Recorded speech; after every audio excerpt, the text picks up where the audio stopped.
కనిపిస్తుందని మీ పార్టీ నమ్ముతోంది? నమస్కారం మీకు, మా కో ప్యానలిస్ట్ దిలీప్ గారికి, ప్రేక్షకులకు అందరికి కూడాను.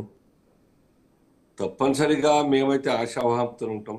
భారతీయ జనతా పార్టీగా గత 10 సంవత్సరాలుగా హర్యానాలో కావచ్చు లేదా కాశ్మీర్లో కావచ్చు ట్రెమెండస్ చేంజెస్ తీసుకొచ్చి అసలు ప్రగతి అనేది ఈ రకంగా ఉంటుందా, ఇన్ని లక్షల కోట్ల యొక్క బడ్జెట్ తోని ఈ యొక్క ప్రాంతాన్ని డెవలప్ చేయగలుగుతుందా?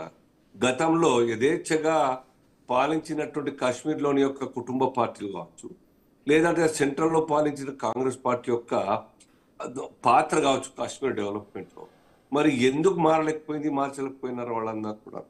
ఎందుకు 370 ఆర్టికల్ అలాగే అట్టు పెట్టుకొని ఆ పేరు మీద లక్షల కోట్ల రూపాయల బడ్జెట్ వారి సొంత ఖాతాలకు వేసుకున్నటువంటి వైనం ఇవాళ మేము చెప్పడం కాదు, అక్కడ ప్రజానికం కూడా ముస్లిం కూడా చెప్తాం.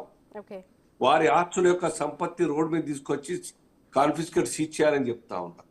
ఇది అక్కడి యొక్క కుటుంబ రాజకీయాలకు బలై అక్కడి యొక్క వేలాది మంది యువకులంతా కూడా ఉగ్రవాదం రూపంలో వారి యొక్క కుటుంబాలని ప్రాణాలని మొత్తం కోల్పోయి కుటుంబాలు సర్వనాశనమైనటువంటి ఒక వైనం చూసాం. ఏనాడు కూడా ఆ రెండు పార్టీలు ఈవెన్ కాంగ్రెస్ కూడా కనికరం చూపలేదు, వారిలో మార్పు తీసుకురావడం ప్రయత్నం చేయలేదు. ప్రగతికి 370 అడ్డంకి అనే కారణం అని తెలిసి కూడాను అది తీసేస్తే ముస్లిం ఓట్లన్నీ కూడా మాకు వ్యతిరేకం అవుతాయి కాబట్టి అది ఉండని, మాకేం చేసేది ఉన్నదిలే ఆ ఒక రాష్ట్రంతో అని చెప్పి భావించి కాంగ్రెస్ పార్టీ ఈ రకంగా ఆటలు ఆడుతున్నాం దేశం యొక్క భవిష్యత్తు. కాబట్టి బీజేపీ వచ్చిన తర్వాత మొన్న 19 ఆగస్టు 5th అయితే ఉన్నిందో రిమార్కేబుల్, చరిత్రలో లిఖించదగ్గట్టు ఒక డేట్ 5th ఆగస్టు 2019 యొక్క ఏనాడైతే రిపీల్ చేయబడ్డదో 370 ఆర్టికల్, అంతకు ముందు కూడా టన్నెల్స్ రూపంలో, రోడ్ల రూపంలో, హెల్త్ రూపంలో ఎన్నో ప్రగతి కార్యక్రమాలు చేస్తాం మేము.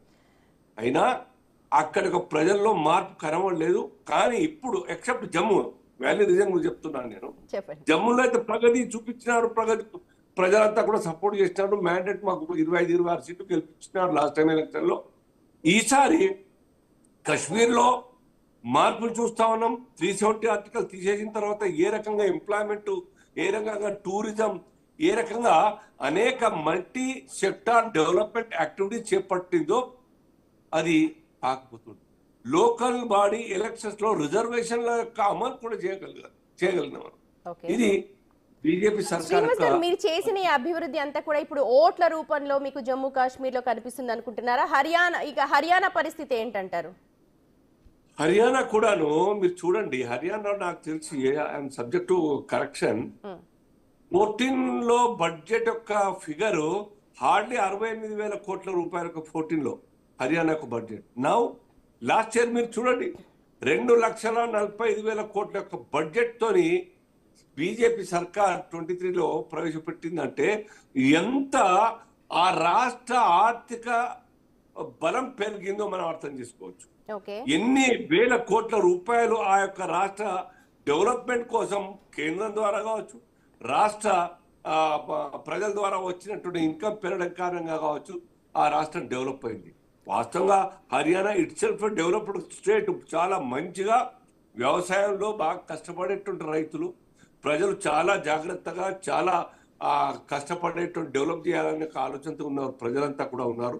దానికి తోడు చేయగలిగే మనస్తత్వం కలిగినటువంటి ఒక సర్కార్ అక్కడ ఉండాల్సింది బీజేపీ ఉండింది. జేజేపీ సపోర్ట్ తోని 10 సీట్లతోని ఒక లాస్ట్ మేము ఉన్నప్పటికీ ఓవరాల్ పేరంతా కూడా బీజేపీకి రావాలి, వస్తుంది కూడా. కానీ ఎగ్జిట్ పోల్స్ ఇంకోలాగా చూపిస్తున్నాయి, అన్ని ఎగ్జిట్ పోల్స్ ఒకటే కాదు.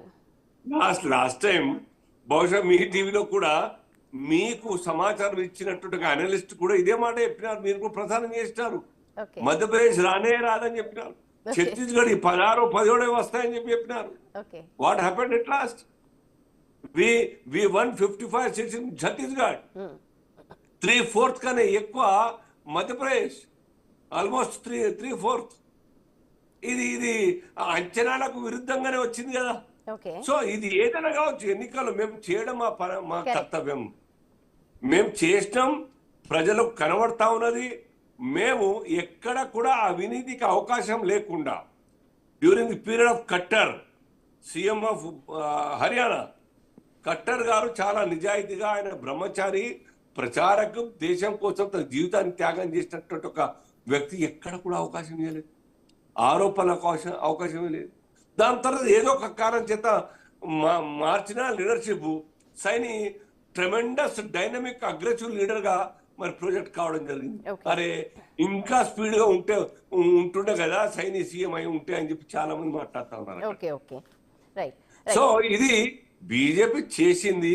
ఎగ్జిట్ పోల్స్ ఇంకో రకంగా వస్తా ఉన్నాయి, ఏదైనా నిక్షిప్తమైన బ్యాలెట్లలో మేము దేనికైనా సిద్ధమే. But still we are hopeful that definitely BJP would win in the both states. Right, okay, చూద్దాం. ఇంకొక అరగంటలో మనకు తెలిసిపోతూ ఉంటుంది. ఇంకొక గంట మహా అయితే మధ్యాహ్నం 12 మనకు ఎవరు పట్టం కట్టారనేది మనకు తెలిసిపోతుంది. ఆల్రెడీ బ్యాలెట్ బాక్స్లను ఓపెన్ చేస్తూ ఉన్నారు, పోస్టల్ బ్యాలెట్లని